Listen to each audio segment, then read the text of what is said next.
Cluster level TLM প্রদর্শনী অনুষ্ঠান সম্পন্ন ধলাইয়ে। সমগ্র শিক্ষার অধীন নরসিংপুর শিক্ষা উন্নয়ন খণ্ডের ক্লাস্টার লেভেল টিএমএল প্রদর্শনী অনুষ্ঠান সম্পন্ন হয় ধলাইয়ে। শুক্রবার ধলাই 157 নম্বর রামপ্রসাদপুর মডেল থাম্বাল এলপি স্কুলে আয়োজিত টিএলএম প্রদর্শনী প্রতিযোগিতায় ধলাই ও পানিভাড়া ক্লাস্টারের মোট 18টি স্কুল অংশগ্রহণ করেন। এদিন নরসিংপুর শিক্ষা উন্নয়ন খণ্ডের আধিকারিক পার্থপ্রতিম চক্রবর্তী বিশিষ্টজনের উপস্থিতিতে প্রদীপ প্রজ্বলন করে অনুষ্ঠানের সূচনা হয়। টিচার লার্নিং ম্যাটেরিয়াল প্রদর্শনী অনুষ্ঠানে ধলাই ক্লাস্টারের লিটারেচারেতে প্রথম স্থান অধিকার করেন 744 নম্বর সীতাকুণ্ড এলপি স্কুলের শিক্ষক নবেন্দু দাস লস্কর ও নিউ মারেছিতে প্রথম স্থান অধিকার করেন 598 নম্বর ধলাই বস্তি এলপি স্কুলের শিক্ষক কে দীপেন সিংহ। পানিভরা ক্লাস্টারের লিটারেচারে প্রথম স্থান অধিকার করেন 150 পানিভরা এলপি স্কুলের শিক্ষক উমানাথ ও নিউ মারিচিতে প্রথম স্থান অধিকার করেন 10 নম্বর পালুইটি এলপি স্কুল শিক্ষক সরজিৎ দেবনাথ।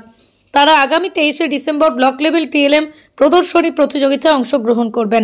এদিনের অনুষ্ঠানে 4 জন বিচারক মণ্ডলী উপস্থিত ছিলেন। তারা হলেন শিক্ষাবিদ পিনাক চক্রবর্তী, সুরজিৎ রুদ্রপাল, চন্দ্রমোহন সিংহ, দিলীপ বৈদ্য। অনুষ্ঠানে বক্তব্য রাখেন শিক্ষাবিদ বিধান চন্দ্র পাল, জয়ন্ত পাল। পানিভরা ধলাই ক্লাস্টারের সিআরসিসি বনীন্দ্র সিনহা। অনুষ্ঠান পরিচালনা করেন শিক্ষক রূপক দাস। এক্সিবিশন কাম প্রতিযোগিতা হচ্ছে, তো এটা আর কিছু নয়, এখানে এমন আহামরি কিছু প্রতিযোগিতা নয়। এটা হলো শুধুমাত্র একটা শিক্ষকদের একটা গড়ে তোলা, অভ্যাস গড়ে তোলা। টিএলএম বাচ্চাদের কিভাবে শিক্ষণ প্রক্রিয়াটা চালিয়ে যেতে লাগে। আমরা জানি টিএলএম মানে কি, টিচিং লার্নিং ম্যাটেরিয়াল। এটাকে আগে টিচিং এইডস বলা হতো। এটা আমাদের ডিএলএড বা বিএড এগুলার ভাষা। তো সাধারণ অর্থে যেমন যা দিয়ে যে উপকরণের মাধ্যমে আপনি শিক্ষণ দান করবেন সেটাই হলো টিএলএম। তো আমরা একটা কথা করতে পারি, একটা স্টেথোস্কোপ ছাড়া একজন তো ডক্টর চিকিৎসা করতে পারবেন না।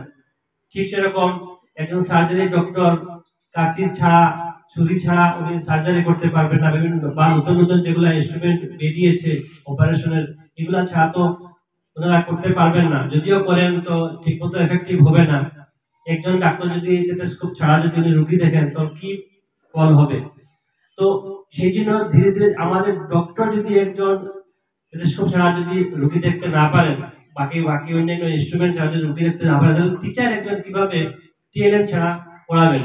তো আমাদের এটা কিছু না, আমাদের শিক্ষক, প্রধান শিক্ষক, আমাদের এসএলসি মেম্বার সবার মধ্যে যাতে অ্যাওয়ারনেসটা গড়ে ওঠে, টিএলএম এর কি প্রয়োজনীয়তা সেটা যাতে গড়ে ওঠে, সেই জন্য সমগ্র শিক্ষা বলতে গেলে আসাম সরকার এটা করেছেন।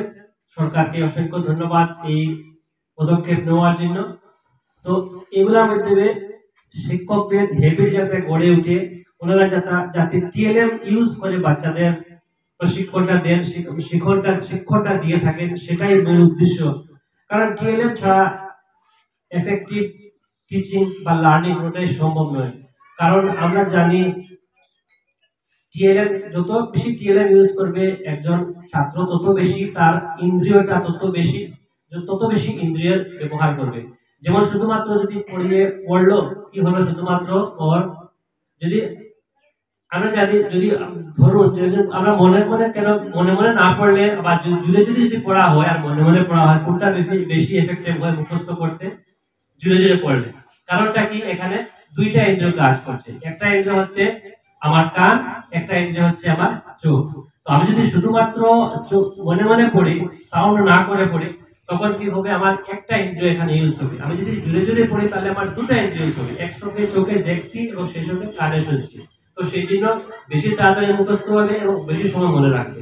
তো সেই শিক্ষাটা যদি আমি আরো যদি কিছু ইন্দ্রিয় ইউজ করতে পারি, টিএলএম ইউজ হলে কি হয়, আমি আমার স্কিন ইউজ হচ্ছে, এখানে টাচ করছি, টিএলএমটাকে একটা বাচ্চা টাচ করছে, ঠিক আছে, ওর সাউন্ড তো শুনছি, স্মেল অনেক সময় স্মেল নিচ্ছে, বেশি ইন্দ্রিয় ইউজ হয়, সেই জন্য বেশি আন্ডারস্ট্যান্ডিং